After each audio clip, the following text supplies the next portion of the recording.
जो गाली देता है गाली उसी की तरफ लौट के आती है। सुर है। कोई भी माँ बाप नहीं चाहता, कोई भी उस्ताद नहीं चाहता कि उसका बच्चा गाली दे, चाहे उसके माँ बाप के कैसे ही हालात क्यों ना हो। कभी भी किसी माँ बाप की यह ख्वाहिश नहीं हुई कि उसके बच्चे की जुबान गंदी हो।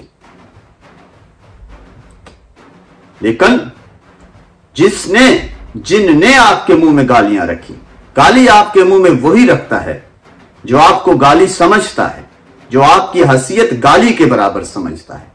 और इकबाल ने कहा ना कि जरा नम हो तो ये मट्टी बड़ी जरखेज है। साकी, आप बड़े कारआमद नौजवान हैं, आप बड़े कारआमद लोग हैं, लेकिन आपकी इस जरखेज जमीन में किसी ने गालियों का बीज बो दिया, किसी ने बदतमीजी का बीज बो दिया, किसी ने जुबान दराजी का बीज बो दिया, किसी ने इल्जाम तराशी का बीज बो दिया। तो इस मट्टी से फिर वही कुछ निकलेगा ना।